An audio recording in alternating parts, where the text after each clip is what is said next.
Boa tarde. Cumprimento os irmãos com a maravilhosa paz do Senhor. Aqui quem vos fala é o diácono Nato Bittencourt, da qual estamos, pela misericórdia de Deus, na superintendência aqui da EBD, aqui na igreja do Largo dos Santos, do Ministério do Tempo Central.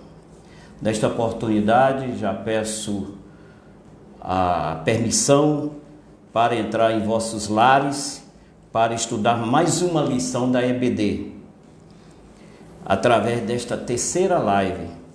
Hoje estudaremos a lição de número 8, da classe de adulto. Quero agradecer ao irmão Daniel e também ao diácono, o Cláudio Peixoto, que está aqui conosco, da Assembleia de Deus do Redentor 1, Cristo Redentor 1, que também é o pastor Israel, que tem nos confiado esse trabalho.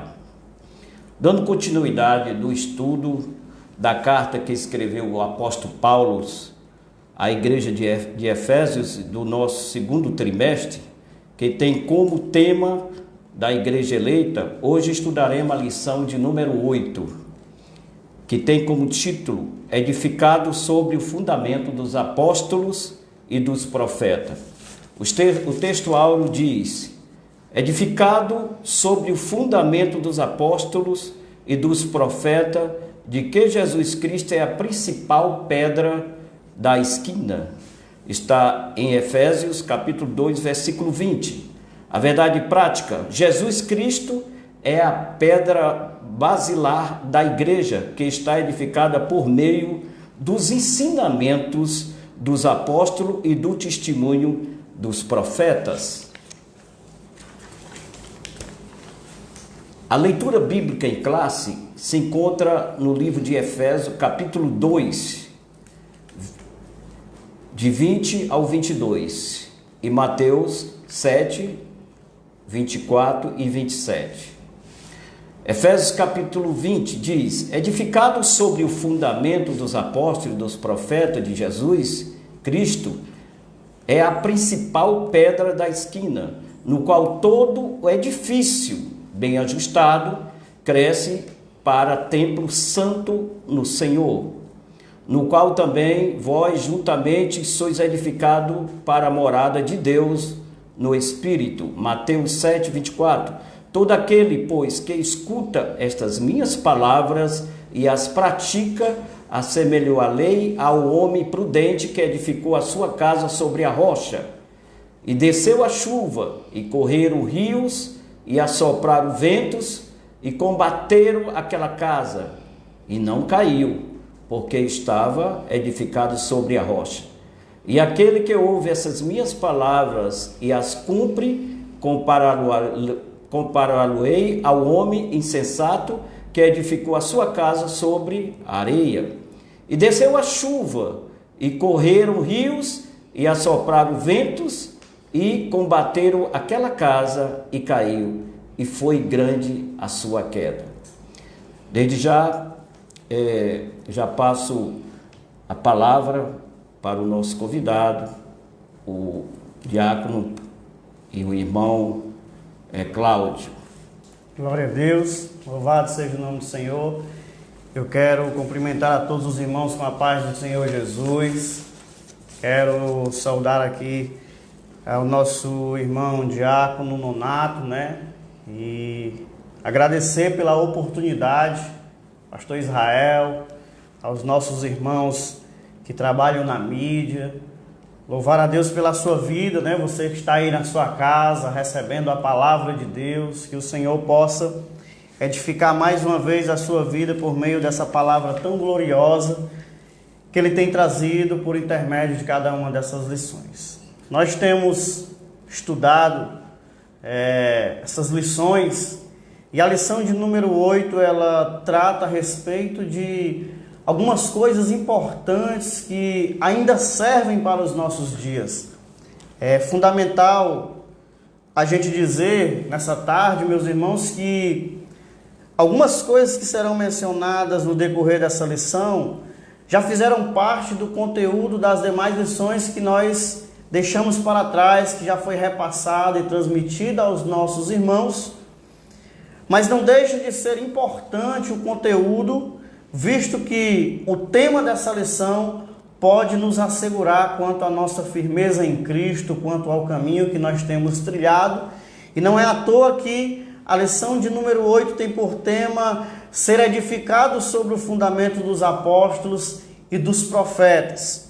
Dentro do texto áureo da verdade prática que nos foi exposto aqui pelo diácono Nonato, eu queria desde já fazer uma pequena observação para os nossos corações, lembrando o seguinte, que Deus não nos exigiu que estivéssemos firmados e fundamentados nos apóstolos. Jesus, ele requer de nós uma edificação e um fundamento na doutrina dos apóstolos, nos ensinando que não é neles, mas sim naquilo que eles têm a nos repassar, conforme receberam das mãos e dos lábios do próprio Cristo.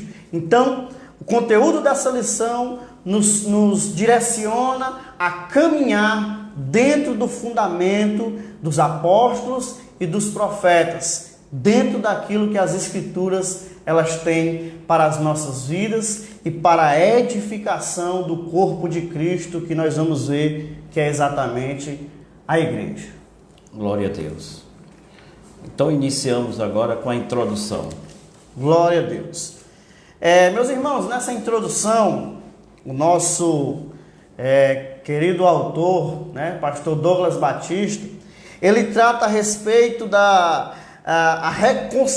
reconciliação afetiva que acontece na cruz, onde Cristo forma aqui a igreja. O autor vai deixar isso bem claro, mostrando que Jesus, nesse contexto, ele é a pedra fundamental, como disse o nosso textual, a nossa verdade prática. Jesus é colocado aqui para que nós entendamos claramente que, assim como nos templos antigos, na cultura antiga, existia um modelo de construção na arquitetura, Jesus, para os nossos dias, continua sendo a pedra fundamental. Talvez você tenha alguma dificuldade de entender o porquê que Paulo fala a respeito de Cristo como a pedra angular, como a pedra fundamental, a pedra de esquina, porque no nosso tempo, hoje não se constrói mais templos e nem tampouco grandes construções utilizando pedras fundamentais, mas temos em nossas construções algo bem conhecido de todos os irmãos, chamado de coluna. E se um edifício, uma construção, ele tiver uma de suas colunas atingidas, feridas, e ela vier a ter qualquer tipo de problema, o certo é que esse edifício, essa construção, ela virá abaixo, ela virá ruína, ela desabará. Assim, Paulo nos leva a entender que Cristo para a igreja é essa pedra principal, é essa coluna, é essa fortaleza que mantém de pé toda a estrutura da igreja no decorrer dos tempos. Quer seja lá no Antigo Testamento, quer seja no Novo Testamento, quer seja no século 21, toda e qualquer edificação que carrega o nome de igreja, mas não tem Cristo como a sua pedra fundamental, como seu principal, como a principal pessoa, infelizmente, esse local não pode ser chamado de igreja, porque a igreja de Cristo, ela tem como base os princípios e doutrinas que nos foram repassadas pelo nosso Senhor e Salvador Jesus Cristo. Irmão Cláudio, um edifício espiritual, em Jerusalém, o símbolo do exclusivismo de Israel como povo de Deus e a proibição dos estrangeiros acessar o templo era um motivo de inimizade entre judeus e os gentios. Como você vê isso?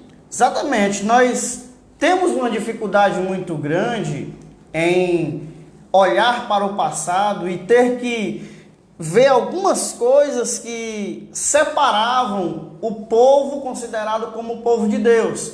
É certo que no santuário judeu, no templo de Jerusalém, havia uma divisão onde judeus e gentios não permitiam-se viver em comunhão. E isso chama a nossa atenção porque esse não era o propósito de Deus para a criação do templo e nem tampouco para o decorrer do que haveria de vir futuramente, que no caso seria a igreja. Então, o que chama a nossa atenção é que essa divisão estava sendo prejudicial para o que futuramente seria a pregação do evangelho. Ora, nós tínhamos nesse contexto judeus de modo exclusivo, como disse o diácono Nonato, separado ali naquele local como pessoas únicas que deveriam desfrutar das bênçãos e daquilo que Deus tinha para a vida de todo o povo. Desse modo, os gentios viviam excluídos numa determinada parte daquele tempo, o que nos traz a preocupação ainda nos nossos dias, visto que, irmãos, na igreja, como Paulo também escreveu, para com Deus não há acepção de pessoas.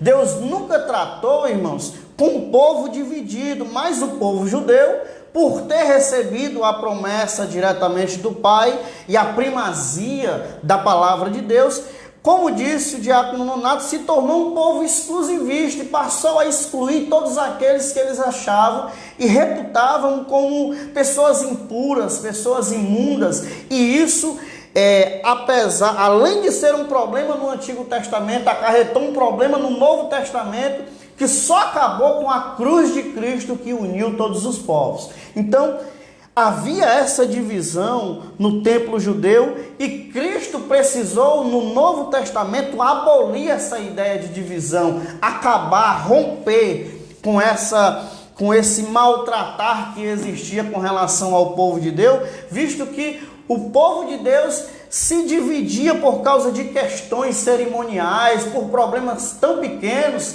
Isso me assusta, diácono Nonato, porque ainda nos nossos dias, algumas pessoas continuam mantendo esse costume de achar que pelo fato de sermos igreja, temos o direito de excluir determinadas pessoas do nosso contexto.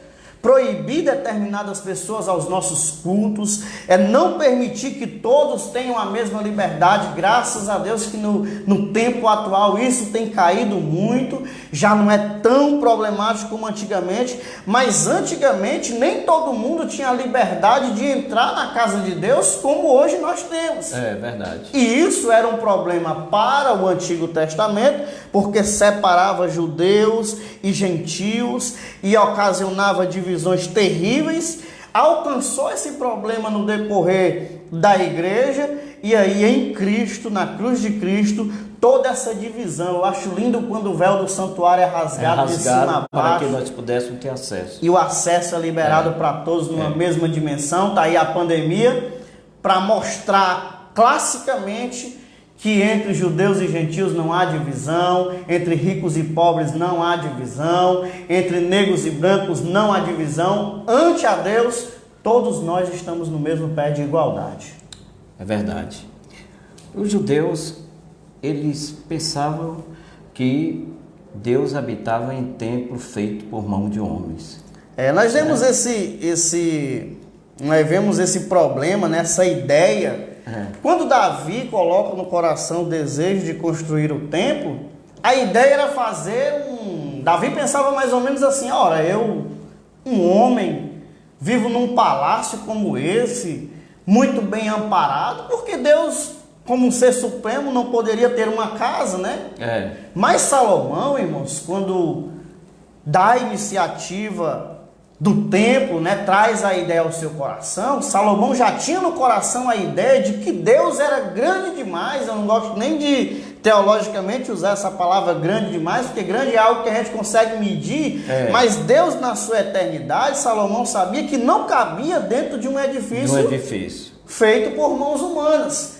Muita gente até acredita ainda hoje, irmão Nonato, que isso é uma ideia só do Novo Testamento, mas Salomão já reconhecia isso no Antigo Testamento. Salomão já tinha total consciência de que o nosso Deus, ele na sua eternidade era grande demais para habitar dentro de um templo feito por mãos humanas. Por maior que esse templo fosse, por mais exuberante como foi o templo de Salomão, com toda a sua eficácia, ainda assim o ambiente para Deus não seria tão adequado quanto muita gente pensa, porque está escrito que até os céus dos céus, a terra, tudo isso é pequeno demais para o Deus que a gente serve, visto que Deus é eterno, irmão. Deus é grande demais para caber, inclusive, no nosso intelecto, que é limitado e pequeno aos olhos daquilo que somos.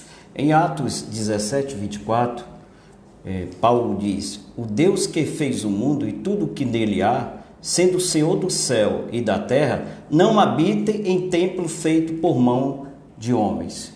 Exatamente.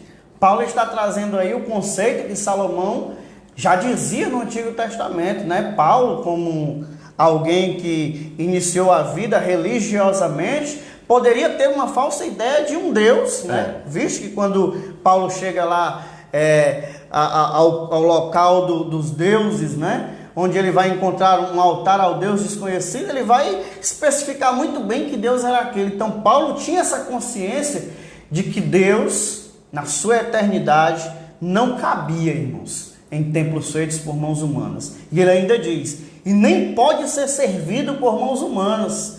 O fato de estarmos aqui servindo a Ele, irmãos, é um ato total da bondade e misericórdia de Deus. Verdade. Porque é bom, é misericordioso e nos concede a bondade de conviver no seu reino, participando desse reino todos os dias da nossa vida.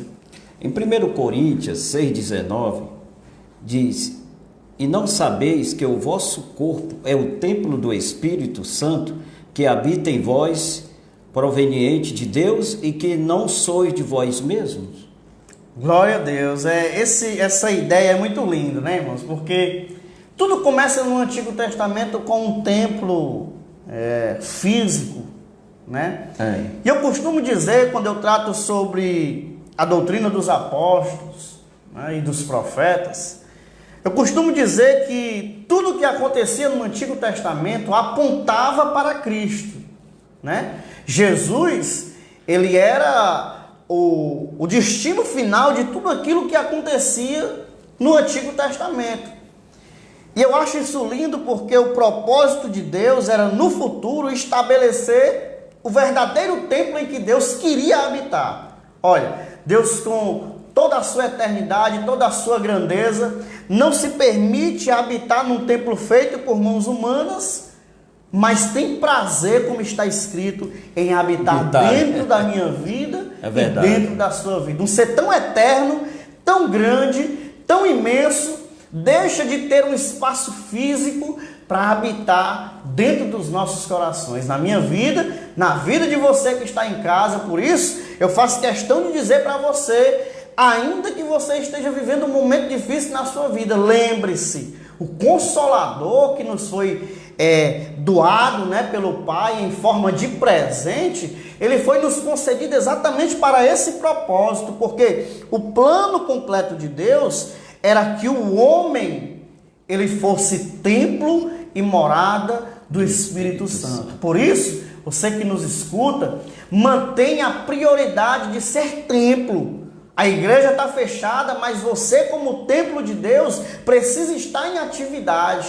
Eu e você não podemos parar. A obra de Deus que acontece por intermédio de nós é o verdadeiro propósito pelo qual Deus estabeleceu o templo feito através do nosso corpo, porque é nós, em nossas vidas, que Cristo verdadeiramente deseja habitar.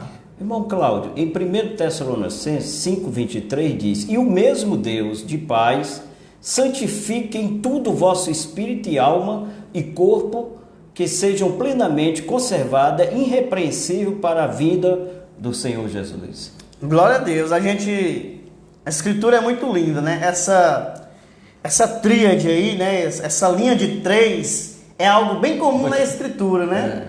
A gente vê o templo lá no Antigo Testamento dividido em três. A gente vê a Trindade, né, que age em três. A gente vê a criação do homem em três, né?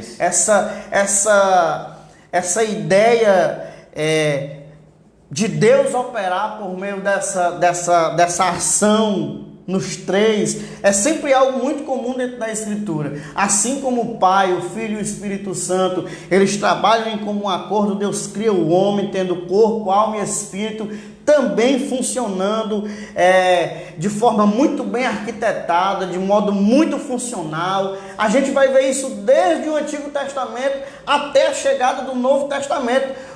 O diabo, irmãos, é tão sagaz que ele tenta copiar a Deus, inclusive nesses detalhes. A gente vê que enquanto Deus age em três pessoas, com o Pai, Filho e Espírito Santo, o diabo faz questão de ter o diabo, o falso profeta, o anticristo. Eles sempre tentam fazer com que o modelo da criação seja útil para aquilo que ele anseia. Mas nós sabemos, irmãos, que o projeto original, ele vem.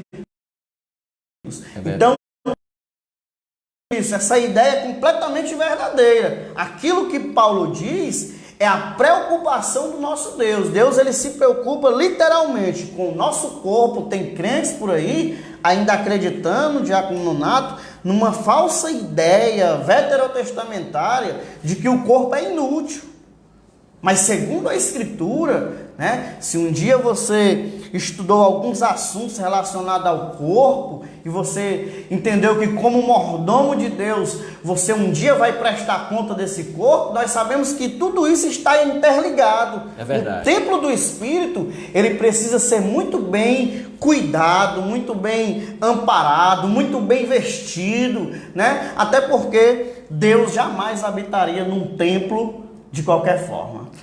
Em Hebreus 4:12 diz: porque a palavra de Deus é viva e eficaz e mais penetrante do que qualquer espada de dois gumes, e penetra até a divisão da alma e do espírito, e juntas e medulas, e é apta para discernir o pensamento e a intenção do coração. Glória a Deus. Como a palavra de Deus é poderosa, irmão. Nós vemos tanto desprezo com relação à palavra, Eu não sei se é o seu caso, eu acredito que ao nosso público isso não acontece, mas eu conheço pessoas, irmãos, que a palavra de Deus ela serve apenas como um enfeite de sala, lá em cima de um móvel. Mas se nós entendermos esse princípio do escritor aos Hebreus, nós prezaremos muito mais por essa palavra, porque olha o que é que o autor está dizendo. A palavra de Deus, ela é viva e eficaz. Ela não é uma coisa para ficar exposta, sem funcionalidade, sem funcionalidade. Ela tem poder, ela tem vida, ela age, ela funciona, Então, ela, além de viva, ela é perfeita, porque aonde o médico não consegue ir, ela vai. Porque até hoje, Diácono Nonato, eu não sei fica a divisão da junta e da medula, da alma e do espírito, porque são coisas muito parecidas, tanto para a medicina como para a espiritualidade. Mas a palavra, irmãos, quando ela é proferida, é por isso que Deus diz que ela nunca volta para ele vazia, porque ela faz essa penetração exatamente, ele está dando a ideia, irmãos, de perfeição. Ela vai exatamente ao destino e ao local correto. É por isso que ela é perfeita, ela é viva e ela é eficaz. Ela não depende de mim nem de você, mas querendo Deus, ela opera o fim que Deus espera que ela venha a operar. Então vamos agora para... Glória a Deus. Vamos para o segundo ponto, O fundamento, do apóstolo e os profetas, Exatamente. O primeiro conceito de apóstolo, que o termo grego é apóstolos, é usado para enviar ou o enviado ou mensageiro. Exatamente. Aqui o pastor Douglas Batista, ele traz uma ideia a respeito do que de fato é apostolado, E eu tenho particularmente a ideia de que, apesar de surgirem muitos apóstolos nos dias de hoje, a gente sabe que existiam alguns padrões para que alguém pudesse ser apóstolo. E um desses padrões era ter caminhado com Cristo, ter conhecido Cristo pessoalmente, ter sido chamado e comissionado diretamente por ele. O que chama a minha atenção é que alguns apóstolos dos dias de hoje, eles simplesmente se auto-intitulam apóstolos, né? Porque ou nós acreditaremos que todos nós somos apóstolos, porque o apóstolo é o mensageiro, é o enviado, ou todo mundo está numa mesma dimensão, ou não há mais o chamado apostólico, visto que o que Deus fez com os apóstolos foi chamá-los em número de 12, né? Eu não vejo necessidade de ainda haver apóstolo nos dias de hoje. Eu até me assusto quando alguém não consegue ser chamado de pastor. Por que não ser chamado de pastor e por que ser chamado de apóstolo? Isso mais me parece um desejo desenfreado pelo poder, né? Um poder que foi comissionado por Deus a determinados homens chamados exclusivamente pelo Senhor. Não desacredito nem desmereço aqueles que se auto-intitulam, porém, eu prefiro acreditar que quando alguém anda conforme a Escritura e não tem um desejo exacerbado pelo poder, essa pessoa se sente tranquila em ser um pastor de igreja e ter sobre ele essa responsabilidade. É tanto que esses apóstolos eram incumbidos de ter em suas mãos um corpo doutrinário que eles receberam do próprio Cristo.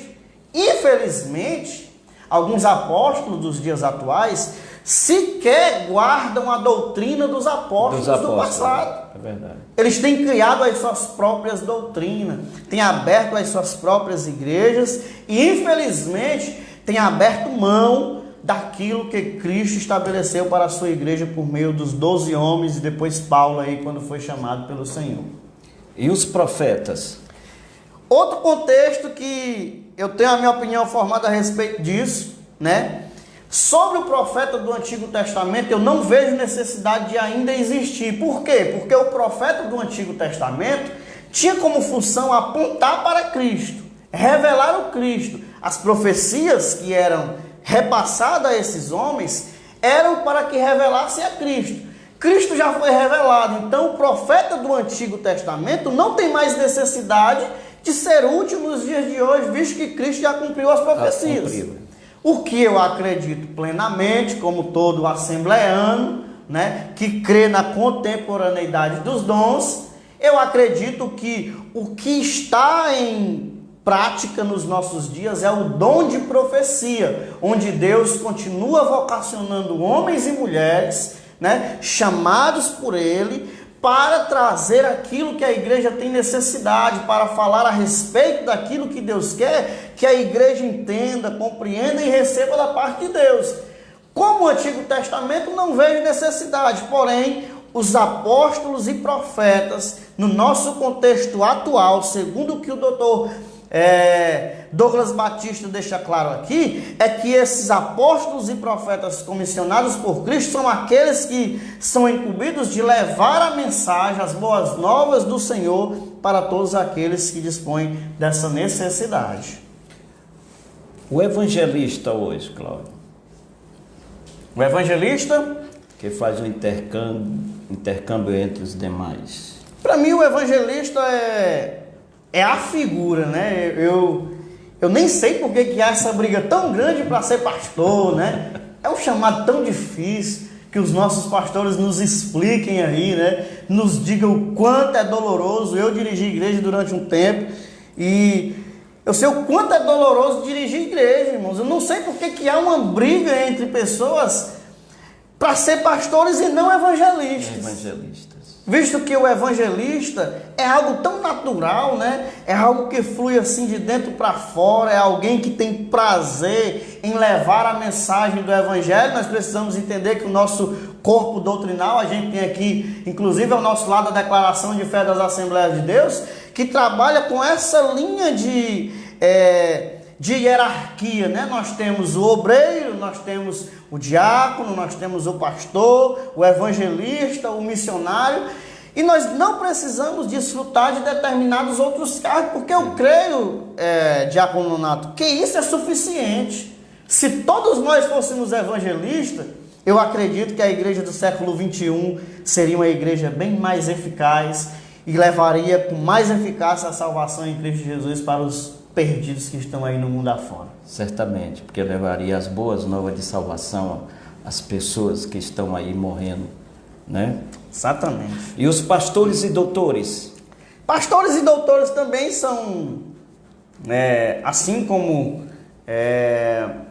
os profetas que o Antigo Testamento cita, são homens chamados pelo próprio Deus a desenvolver essa função na igreja. A gente sabe que em Cristo a igreja foi formada. Nossa lição, ela aponta para a igreja eleita, ela trata sobre a igreja eleita. Paulo está tratando sobre a epístola que escreveu aos Efésios, e a igreja de Éfeso tinha essa dificuldade de entender essas posições.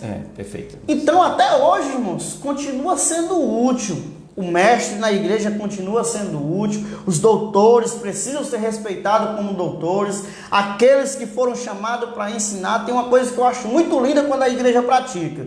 É quando a igreja, Diácono Nonato, ela respeita os ministérios dos seus membros. Quando a igreja entende que, como corpo de Cristo, nem todo mundo foi chamado para a mesma coisa. Você foi chamado para ser superintendente. Eu fui chamado para uma outra função. Nosso irmão foi chamado para outra função, e eu preciso entender os limites de cada um. Tem igrejas que não aceitam que o determinado irmão não foi chamado para ser pregador com o microfone no púlpito. Não, mas tem que pregar. Não, meu irmão. A Bíblia diz que aqueles que no corpo parecem ser mais insignificantes, parecem, nem são insignificantes, eles parecem.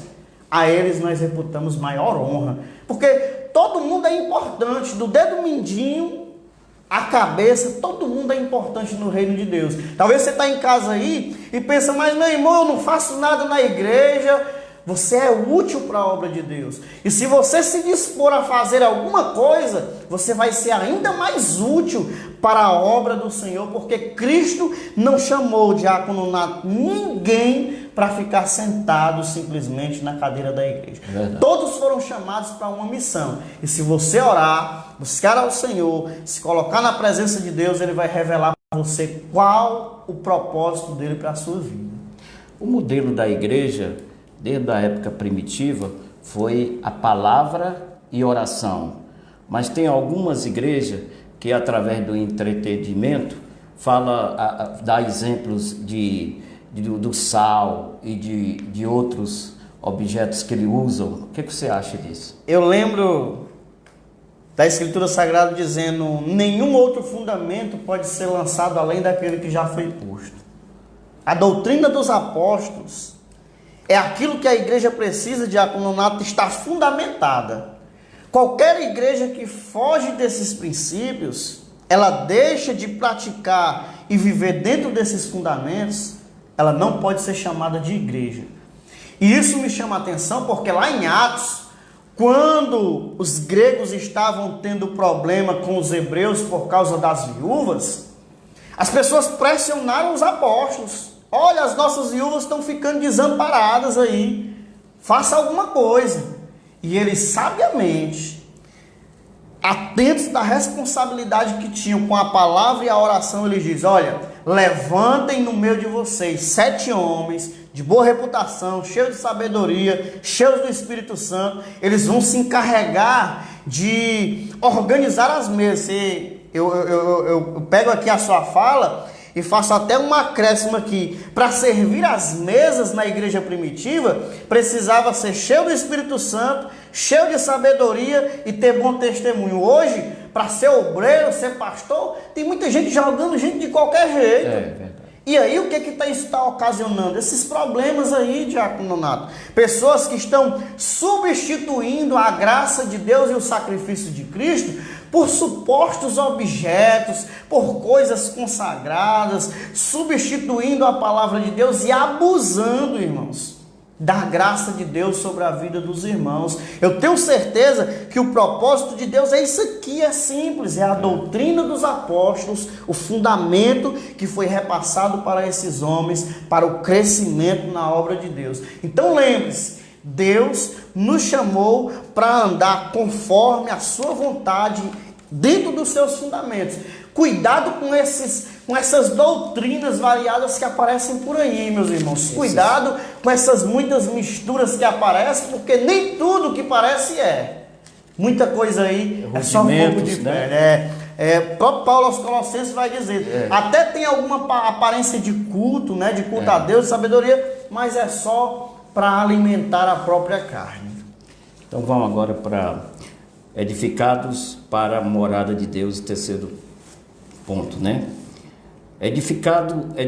Edifício bem ajuntado, a expressão todo o edifício bem ajuntado cresce, indica um processo contínuo de desenvolvimento dos crentes, assim como todas as partes do edifício precisam estar harmônicas. O crescimento da igreja também depende de tudo sem ser bem ajustado a Cristo. Nessa caminhada, o salvo comporta-se como filho obediente e passa a evidenciar o fruto do Espírito. Está escrito aqui em 1 Pedro, capítulo 1, 14, Colossenses 5 e 22. O desenvolvimento prossegue até alcançar a medida completa de Cristo, pois todo crente bem ajustado torna-se templo santo do Senhor. Exatamente. Bom seria se nós todos entendessem esse princípio, né? Isso é um princípio de Cristo para a nossa vida. Algumas pessoas, Diácono Nonato, elas têm o hábito de se limitar ao crescimento. Não quero crescer não, eu quero continuar pequenininho, no meu cantinho, fazendo minhas coisinhas. Mas a Escritura, ela nos assegura, irmãos, que o propósito de Cristo é que eu e você chegamos à estatura de varão perfeito. A perfeita varonilidade. O que Deus quer para a nossa vida é um ajustar melhor, é um aperfeiçoamento. Todo mundo precisa melhorar. A gente vê aí a própria Escritura dizer, melhorai os vossos caminhos. Melhorar é um desafio que nós temos todos os dias. E Cristo, com relação à pedra fundamental da igreja, ele mantém todo esse edifício bem ajustado, bem coordenado, funcionando em comum acordo. Nós precisamos trazer isso para o nosso edifício também espiritual, para o nosso corpo, para a nossa vida, Diácono Nonato. Diante daquilo que o autor nos deixa claro aqui, sobre sermos moradas edificadas de Deus, precisamos entender que o nosso corpo, a nossa vida cotidiana precisa funcionar muito bem orquestrada, senão o nosso tempo não vai ser bem administrado, a nossa vida com Deus não vai ser bem administrada, e aí nós vamos incorrer em problemas que a igreja está vivendo hoje. Pessoas dentro da nave do templo, mas sem uma vida de oração, sem uma vida devocional, sem o costume de ler a Escritura, vivendo mais uma espécie de religiosidade do que o próprio Evangelho. E aqui o propósito de Paulo nesses textos, né, do próprio autor da revista e do tópico da lição, é nos conduzir a esse edifício muito bem ajustado, a uma vida muito bem orquestrada, muito bem organizada, porque isso também faz parte da vida de um cristão cheio do Espírito Santo. Ele luta para organizar a sua vida, ajustar a sua vida, tendo o Senhor como centro dela, para que ele consiga executar os propósitos que Deus estabeleceu para a vida dele. O exemplo é Jesus, que tanto ele crescia na estatura, no conhecimento e na graça, né? Exatamente. Se nós vemos Jesus precisando crescer, que dirá nós? Cada um de nós. Nós é que carecemos desse crescimento. Crescei antes na graça e no conhecimento do nosso Senhor e Salvador Jesus Cristo, como está escrito. Então, aqui no tópico 3, a morada do Altíssimo, no Antigo Testamento, a expressão morada de Deus fazia alusão ao tabernáculo e depois ao templo israelita, indicava lugar de habitação permanente e de comunhão íntima. Como já vimos, o crente tornou-se templo santo do Senhor. Isso indica que Deus habita em nós por meio do seu Espírito e que tal afirmação ratifica o ensino apostólico de que Deus não habita em templos feitos por mão de homens. Ele reside individualmente dentro de cada cristão, bem como no corpo inteiro de crentes e igreja formada por judeus e por gentios. Exatamente, aquilo que nós falamos agora há pouco, né, sobre essa presença de Deus nas nossas vidas, é algo muito real na Escritura. Lembre-se que algumas pessoas, né, até têm dito aí que o diabo achou que estava fechando a igreja na pandemia, né? Quando na verdade em cada casa nasceu uma igreja. Uma igreja. Né? Por quê? Porque Cristo, Jesus disse: aonde estiverem 2 ou 3 reunidos em meu nome, ali eu estarei presente no meio deles. No meio deles, Jesus opera como igreja. Dentro de nós, ele opera como templo. Então, para o diabo não tem saída. Se eu estou só, eu sou templo de Deus e disponho da presença do Espírito Santo e posso buscar a Deus de modo individual, como diz o autor. Se eu me reúno com meus familiares em 2 ou 3, eu faço valer o que Jesus Cristo disse e ele está presente dentro da minha casa, de modo que para o diabo não há saída. Para aqueles que querem, todos podem desfrutar do convívio com o Senhor nas suas próprias vidas. Você que é novo convertido, você que nos assiste, você que já é antigo na fé, enfim, todos nós que estamos participando por intermédio dessa live, lembre disso. Quando o Espírito Santo foi nos concedido, ele passou a habitar individualmente nas nossas vidas. Dentro de mim, dentro de você. Onde eu estiver, eu estou levando Cristo. Onde você estiver, você está caminhando com Ele. Sendo assim, não há restrições, irmãos. Porque Jesus não é como deuses aí que o mundo tem mostrado. Jesus não é um Deus que se estiver aqui não pode estar acolá. Ele é onisciente. Ele é onipresente, onisciente, né? E Ele está em todos os lugares por intermédio das nossas vidas. Então lembre-se, a igreja fechada ela é uma casa normal, precisamos respeitá-la, precisamos honrá-la porque é o nosso local de reunião, de culto, de busca em comunhão a Deus. Mas quando essas portas estiverem fechadas, eu e você precisamos continuar sendo igreja nas nossas casas. É verdade, irmão Cláudio. Então, chegamos aqui à conclusão, irmão Cláudio, e você já pode dar a parecer aí da conclusão. Glória a Deus. Gosto muito de ler, mas eu vou ler aqui com vocês o que diz a conclusão aqui, segundo o pastor Douglas Batista. A comparação da igreja como edifício em construção indica que estamos em processo de aperfeiçoamento até que todos cheguemos à unidade da fé. Efésios capítulo 4, versículo 12 e 13. A pedra angular, que é o próprio Cristo, não pode ser substituída. A doutrina dos apóstolos e o testemunho dos profetas não podem ser revogados.